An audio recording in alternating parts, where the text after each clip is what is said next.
berkenaan dengan orang terlambat juga. Katakanlah 1 rakaat. Begitu salam imam, karena sudah barangkali serius yang sholat ini, assalamualaikum warahmatullahi, dia pun assalamualaikum warahmatullahi, assalamualaikum warahmatullahi, pala berdiri sampingnya. Mbak, yang sama-sama terlambatnya kami tadi, berarti kurang 1 rakaat kan begitu ya? Iya. Jadi bagaimana ini, apakah diulangi utuh? Jawabnya tidak. Selagi belum lama waktunya begitu, dia hanya menambah berapa lagi yang tinggal itu. Kalau 1, 1, kalau 2, 2. Nah, dia tapi pakai takbiratul ihram dalam mazhab Syafi'i, balik takbiratul ihram. Nah, karena kan sudah keluar dari salat, sebagai tanda dia masuk ke salat lagi, dia takbir Allahu Akbar, niat menyempurnakan salatnya yang kurang. Sudah, kalau 1 rakaat kurangnya, kerjakan 1 rakaat, nanti sujud sahwi. Enggak diutuh dari pangkal lagi dikerjakan. Jadi kejadian di masa Nabi Shallallahu Alaihi Wasallam, Rasul itu pernah sholat yang 4 rakaat itu 2 rakaat salam dia. Habis sholat ditanya sahabat, ya Rasul, ini yang lupanya Rasul atau sholatnya memang dikosor? Nabi menjawab pula, aku nggak lupa dan sholat nggak dikosor, karena rasanya tak lupa dia, dan sholat memang nggak dikosor. Tapi kata orang tua, ya Rasul, Rasul sholat 2 rakaat. Ditanyanya, ini yang mengatakan ini si Dzuliyadain panggilan. Betul yang bilang si Dzuliyadain ini. Kata orang tuh, iya ya Rasulullah, kata orang tuh. Udah Rasul maju lagi mengerjakan sholat 2 rakaat kekurangannya, kemudian dia mengerjakan sujud sahwi. Tak pala payah. Oh iya kemat enggak. Jadi saya di pengajian pernah juga seperti itu. Yang apanya sholat asar ibu-ibu ini sogan pula orang tuh bilangkan menepuk tangan kan. Ya sholat asar. Saya rasa karena pinggir jalan pula sholatnya yang ributan, yang bisingan. Jadi saya kira sudah selesai. Memang terasanya saya bangkit, saya Allahu Akbar. Ibu-ibu itu tidak berdiri. Begitu bab, gitu bolak balik lagi. Kalau berdiri dia tengoknya saya duduk orang tuh. Tapi nggak ada yang menepukkan tangan. Diam saya. Berarti betulnya saya ini, saya pikirlah pula. Udah siap, assalamualaikum, assalamualaikum. Barulah ibu-ibu. Apa Ustaz, kurasa yang kurangnya sholat kita ini? Iya, memang iya kata orang tuh. Kenapa enggak orang ibu tidak menepukkan tangan? Takut juga Pak Ustaz, entah aku yang salah, kata yang satu pula kan. Oke, ayo berdiri kita lagi. Pasang niat mengerjakan sholat, menyempurnakan sholat yang kurang. Jadi dikerjakanlah sholat ini, setelah dikerjakan yang 1 rakaat lagi yang kurang, kemudian sujud sahwi. Dalam mazhab Syafi'i yang bagusnya kalau bisa sebelum salam sujud sahwinya. Memang untuk yang sholat yang begini, yang pernah bermasalah ini, itu Rasulullah sujud sahwinya setelah salam. Udah salam, Rasulullah sujud sahwi. Sujud sahwi 2 kali ya Pak. Tapi dalam mazhab Syafi'i lebih disukai kalau bisa sebelum salam. Ini tadi ya, udah siap. Fil alamina innaka hamidum majid. Sujud Allahu Akbar. Kalau Bapak mau baca subhana malayana mualayasu terserah, tapi sebagian ulama mengatakan lebih suka dia pakai subhana rabbiyal a'la. Karena subhana rabbiyal a'la memang ada hadis itu bacaan sujud, tetapi subhana malayana tidak ada hadisnya itu yang dibuat ulama. Enggak pada salah dari bacaannya itu. Sebagian suka pakai itu supaya munasabah dengan kejadiannya itu. Subhana man la yanamu, maha suci Allah yang tidak tidur, walayasu, dan tidak lupa. Cuma sebagian enggak suka dia itu, seperti dalam kitab kecil At-Taqrirat, dia lebih suka pakai subhana rabbiyal a'la ya. Jadi Bapak Ibu terserah, terakhirnya enggak membaca pun bolehnya sujud sahwi ini. Jadi Allahu Akbar, Allahu Akbar, duduk. Allahu Akbar, sujud sekali lagi. Allahu Akbar, udah assalamualaikum. Jadi enggak diulangi semua, dia hanya yang kurang itu saja. Iya. Ada lagi Bapak Ibu? Waalaikumsalam. Yang pertama, Fatihah imam salah. Fatihah ini rukun sholat. Kalau salah maka sholatnya tak sah. Maka nanti di dalam kitab Tanwirul Qulub itu sampai diperinci, sampai disebutkan jangan sompat salah. Nah, sampai disebutkan lagi huruf-hurufnya di situ. Hurufnya ini sampai sekian. Tasdid dalam surah Al-Fatihah ada 14. Jangan sompat tinggal satu pun. Sampai begitu itu. Dihitung itu 14 tasdid dalam surah Al-Fatihah mulai dari bismillah. Kalau hilang satu berarti salah, catat Fatihahnya, tak sah Fatihahnya. Jadi kalau betul salah ya, betul salah, maka orang yang bacaannya lebih bagus bisa, memang nggak bisa berimam sama orang yang salah Fatihahnya. Kalau betul salah, maka dia niat pisah dari imam. Dalam hati saja, aku pisah dari imam, itu saja. Nah, lanjutkanlah sholatnya. Untuk mundur kadang-kadang susah karena kita padat. Ya udah, kalau memang susah mundur, maka bertahan di situ, kerjakan sholat. Nasihat kebanyakan guru-guru kita, jangan diikuti gerakan dia, tapi usahakan gerakanmu itu mirip berdekatan dengan dia, nggak nampak kali kita pisah dari imam.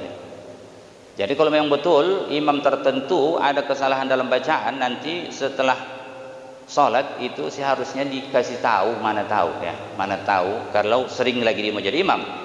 Kalau mungkin sekali itu saja ya pula lain cerita kan.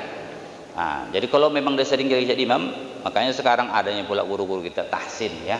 Nah, jadi ditanya dulu salahkah ini atau tidak, merubah arti atau tidak. Kalau hanya mungkin kurang fasih saja, tidak masalah. Tapi kalau sempat merubah, seperti iyyaka na'budu berubah menjadi iyyaka na'budu, nah, itu berubah dia. Iya, enggak pakai tasdid, na'bu menjadi hamzah. Iyyaka na'budu wa iyyaka nasta'in. Itu udah berubah tadi dia. Itu jangan lagi diikut. Jadi begitulah, mana tahu ada kekurangan begini, kalau saya sarankan itu dipanggil guru yang bisa menuntun masalah bacaan ini. Jangan nanti kadang-kadang saya bagian masjid batongkar gara-gara itu. Akhirnya tak ada mau jadi imam. Tak ada mau jadi imam. Kau sajalah biar puas katanya. Kawanku enggak tolong kawan itu juga rupanya. Ya.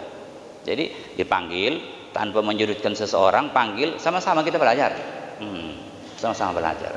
Mana yang kurang diperbaiki. Artinya apa? Supaya yang jadi imam nanti banyak. Satu, yang kedua, supaya tidak ada yang sakit hati, kan begitu dibuat. Kita buat ada tahsin. Jadi jangan lagi sompat pula dia yang bacaannya diragukan ini tak mau pula ikut. Tahsin itu loh kadang-kadang yang payah pula. Kamulah kok aku baik amannya aku itu katanya pula.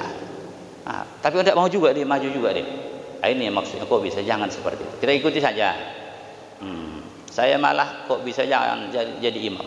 Malasan saya jadi imam, lebih enak jadi makmum. Cuma kadang-kadang bapak lah kata orang itu juga kan. Udahlah, kadang-kadang di bab-bab juga lah segala-segala. Kemudian yang kedua, imam lupa baca ayat sesudah Fatihah, maksudnya ini Pak ya. Sesudah Fatihah. Kalau memang sudah dibacanya enggak ingat lagi dia, rukuk sajalah.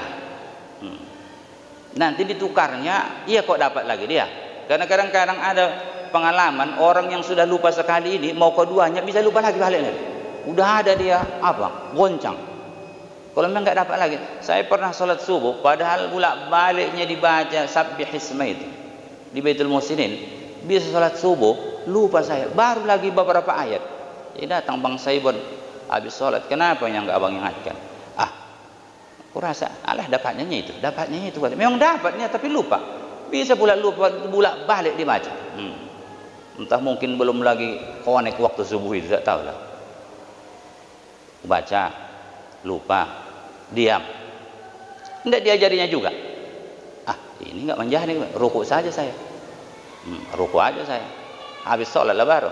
Aku pikir pula diingatnya, udah lupa pula, bisa lupa Pak. Jadi di apa saja, karena kau ganti ya kok dapatnya nanti digantinya tak juga. Maka si makmum yang mengingat diingatkan nggak apa-apa. Rasul pernah ragu dalam bacaannya sesudah Fatihah itu. Habis sholat ditegurnya, kau tadi ikut sholat bersamaku, ikut ya Rasulullah. Apalah keberatan mengingatkan aku tentang bacaan yang kuragu tadi. Ditegur Rasul dia. Makanya yang ikut di belakang itu mengingatkan. Sabbihisma rabbikal a'la alladzi khalaqa fasawwa walladzi qaddara fahada. Lupa dia. Maka ingatkan di belakang. Pelan mengingatkannya, pelan teringat dia. Kok imamnya udah malam, udah sambungnya lah pula kan. Jangan pula imamnya, oke makasih katanya, itu makin masalah lagi. Jadi imam ini, saya pernah juga model begini Pak. Ini kisah nyata, memang sering ceritakan orang ini, tapi tak tahu entah betul. Kalau ini memang orangnya langsung lah yang kejadian itu. Dia nggak bisa jadi imam sebenarnya, karena dia nggak bisa bilang R. Jadi di masjid pinggir jalan Parudangan yang sekarang udah cantik itu, dia tinggal di persulukan itu dulu. Ada pondok-pondok di situ dia tinggal. Jadi sholatnya ke situ subuh. Dulu sering di situ super trek berhenti sarapan di mukanya itu seberangnya itu. Jadi katanya pas sholat subuh itu pikir Pak Ustadz nggak pada tangan yang biasa imam katanya. Kami lah di situ. Itu yang super trek itu ada berapa orang mau sholat. Jadi begitu mau sholat, baik tolak-tolakan lah pula. Kau lah, wah dia bilang R pun tak bisa pula dia. Nah, bahwa tolak-tolakan terakhirnya udahlah sholat masing-masing lah kita kata orang tuh. Ada beberapa orang mau sholat masing-masing subuh itu. Terakhirnya dipaksa orang tuh maju lah dia, terakhir maju dia pula. Yang hebatnya katanya begitu maju tak pernah jadi imam dia pula. Dia pun rasanya tidak mungkin lah inang tuh inang sama kulhu begitulah. Memang dibacanya Qul ya ayyuhal kafirun. Di Qul ya ayyuhal kafirun dibacanya itu babulak balik nggak ingat dia di mana lakumnya nih. Udah bolak-balik. Dia yang menceritakan langsung. Kebetulan saya menyampaikan masalah ini. Dia di situ. Pak, yang begitunya ke Pak. Kalau lupa itu ruku saja katanya. Iya saya bilang. Allah, udah kona aku katanya. Jadi masalahnya udah begitu. Di wala antum abiduna ma'bud. Ditunggunya. Lakum kata orang tuh. Lakum lah dibilangnya. Enggak juga. Wala ana abidum ma'abattum. Diam dia. Tak ada juga. Udah capek kurasa Pak Ustaz, tak ada juga. Dia bukan ruku dia Pak, bukan digantinya, ditengoknya ke belakang. Udah tengoknya ke belakang, kita ulangi ya Pak katanya. Itulah kejadiannya. Jadi saya bilang apa kata orang itu? Iya Pak kata orang itu katanya. Diulangi dari pangkal sholat itu lagi balik. Itu kejadian itu Pak. Namanya Sahbudin Rai. Kalau ada endeng-endeng suka dia, tapi udah meninggal. Semoga Allah mengampuni dosanya.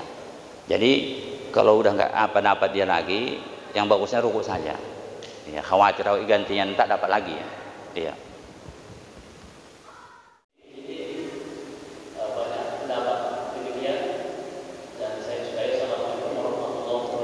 Waalaikumsalam warahmatullahi wabarakatuh. Yang pertama, setelah imam salam sesama masbuk berjamaah orang tuh boleh.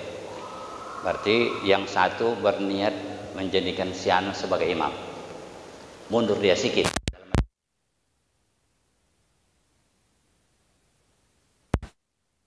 Antara imam dan makmum. Itu memang dari hadisnya berbeda. Ketika Rasulullah sholat, datang, lupa saya entah siapa yang datang. Masuk dia di sebelah kiri, ditarik Rasulullah ke sebelah kanan, sejajar. Pada saat itu Ibnu Abbas mundur dia sedikit. Habis sholat ditanya Rasul, mengapa kau mundur, sudah kubuat sejajar, kata Rasul. Dia bilang tak pantaslah Ibnu Abbas sholat sejajar dengan Rasulullah. Rasul malah mendoakan dia, didoakan Rasul dia supaya berikan Allah kecerdasan, demikian juga takwil kepada beliau. Maka dalam mazhab Syafi'i memakai hadis ini. Tapi orang itu mengatakan Rasul kan membuat sejajar, itu yang diikut kata orang itu. Kita sudah sejajar, mundur Ibnu Abbas, malah didoakan Rasulullah karena kerendahan hati Ibnu Abbas ini. Berarti yang bagusnya begitu. Maka dalam mazhab Syafi'i si makmum kalau satu orang makmumnya mundur sedikit. Kira-kira mundurnya itu apanya ini, ujung jarinya ini, kakinya kira-kira sejajar dengan belakang atau tumit kaki si imam itu Pak ya. Jadi kalau mereka tadi berbaris, nah, tiba-tiba udah siap imam, maka satu mundur. Dia niat mengikut ini bisa. Walau nanti ada juga sebagian ulama berpendapat makruhnya itu masing-masing aja, ada begitu pendapatnya. Nah, tapi sebagian mengatakan tetap jaga jamaah, maka dibuatnya seperti itu. Bisa saja, bolehnya. Jadi yang kedua, ada jamaah, ada orang sholat. Ini biasanya yang terlambat datang dia tengoknya ada orang sholat Pak, ditepuk ya. Jadi peraturan menepuk ini ada peraturannya ini, peraturannya takbiratul ihram dulu kita baru tepuk dia. Apakah menepuk pertanda kita supaya dia mengetahui ada makmum di belakang, atau mungkin kita di belakang mau menarik dia mundur, itu menariknya itu juga setelah takbiratul ihram. Pembahasan dalam mazhab Syafi'i umpamanya menepuk tadi. Jangan tepuk dulu dia belum kau takbiratul ihram, karena enggak ada kepentinganmu sama dia gitu. Ikut tepuk haram hukumnya gitu. Dia sholat sendiri datang kita mau berjamaah, takbirlah. Duduklah awak di samping, berdirilah awak di samping dia. Allahu Akbar, niat mengikut dia. Baru tepuk. Jangan begitu datang awak tepuk. Jadi takbiratul ihram dulu baru tepuk. Nah, apa gunanya ditepuk ini? Sebenarnya supaya dia tahu kita mengikut dia. Gerakannya pun jangan dibuatnya copot-copot sesukanya. Satu, yang kedua, kalau dia tidak berniat menjadi imam, dia enggak dapat pahala jamaah. Si makmum dapat, itu peraturan jamaah. Andaikan imam itu tak berniat jadi imam pun seperti saya tadi, salat jamaah sah ini, cuma saya tak dapat pahala jamaah. Kecuali salat Jumat. Kalau salat Jumat nggak bisa, karena salat Jumat harus berjamaah. Jadi imam juga harus berniat sebagai imam. Kalau salat fardu ini, seperti tadi, Allahu Akbar, dia makmumnya 2 orang di belakang, diikuti orang itu saja. Kawan ini nggak tahu, pala salam, assalamualaikum, assalamualaikum. Boh, yang situnya kamu katanya. Sahkah salat jamaah orang ini? Iya, tapi nggak dapat pahala jamaah imamnya ini. Makanya ditepuk supaya dia pasang, aku jadi imam. Begitu sadar dia, aku menjadi imam. Dapat pahala jamaah lah dia dari situ. Sekarang pertanyaannya lagi, masalahnya udah ditepuk, ikut awak salat, habis salat pahala berjumpa lagi. Yang salat sunatnya apa semalam dawa, katanya, itu Pak ya. Itu enggak ada masalah Pak, enggak ada masalah, tetap dapat pahala jamaah. Iya, karena kita enggak disuruh Nabi untuk mengetahui pasti dia sholat sunat atau tidak supaya ikut, enggak. Yang penting kata Nabi tadi, kalau kamu lihat kami sedang sholat, ikutlah. Kalau sedang sujud, sujud. Ikuti aja, enggak perlu ditanya, enggak perlu bapak datang ke sampingnya itu. Kan sebenarnya menjawab gini bolehnya itu. Oh, sholat sunat atau fardu ini?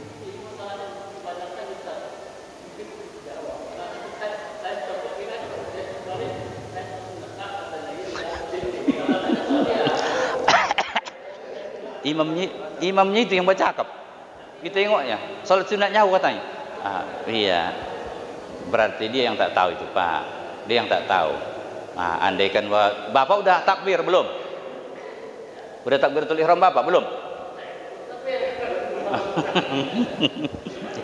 Berarti nggak tahu dia. Sekali lagi, kalau mungkin sempat lagi bercakap, salat sunatnya aku katanya, nggak apa-apa bilang.